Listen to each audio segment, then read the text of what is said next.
Bonjour, bienvenue chez Kiteforce. Aujourd'hui, une petite vidéo pour vous expliquer comment prendre soin de sa barre. Une Smart Bar 2017 chez Rush. Les quelques points auxquels il faut faire attention pour pouvoir garder votre barre le plus longtemps possible.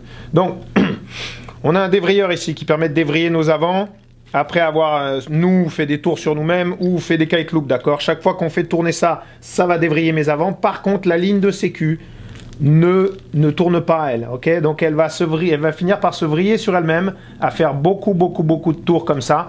Ne roulez pas avec la ligne qui est très tournée sur elle-même, ça va l'abîmer. Donc de temps en temps, au décollage, vous regardez si elle est vrillée, vous prenez le temps de la tirer en dessous comme ça et de faire comme ça pour la faire tourner sur elle-même. Ça va la dévriller, ok? Ça va la remettre droite, ça va vraiment lui donner une plus grande longévité, d'accord? De temps en temps, prendre soin, voilà, du vrillage de votre ligne de sécurité. Deuxième chose, il y a beaucoup de gens qui ride, alors, parce que des fois j'ai posé ma barre au sol et qu'il y a un nœud comme ça qui s'est créé, les gens ne le savent pas, vous voyez? Ma ligne de sécurité passe dans les lignes noires, et les gens vont rider comme ça. En ridant comme ça, ça magane ça va abîmer beaucoup plus votre ligne de sécurité et aussi vos lignes de deep power, les deux lignes noires, les deux lignes avant.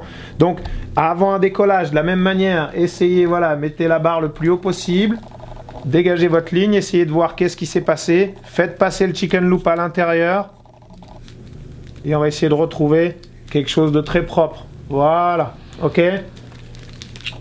Ça va être très important. Pareil, vous voyez, j'ai vraiment différencié mes deux lignes noires avant et ma ligne de sécurité. Elles sont plus mélangées l'une dans l'autre. Ok, très important.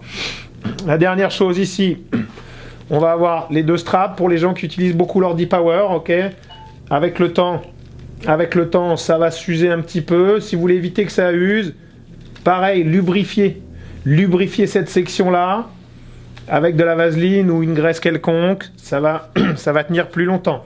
Ensuite, après chaque session, rincez votre barre, essayez de rincer à l'intérieur à l'eau douce et de temps en temps, prendre le temps de l'ouvrir, de nettoyer à l'eau douce l'intérieur, de passer ici à l'eau douce, de relubrifier cette section-là, le petit sachet de lubrifiant qui va arriver avec la barre. C'est très important, sinon vous allez arriver avec une barre qui va être bloquée avec les années, que vous n'arriverez plus à ouvrir et vous n'aurez plus l'utilité de pouvoir jouer avec les extensions comme ça.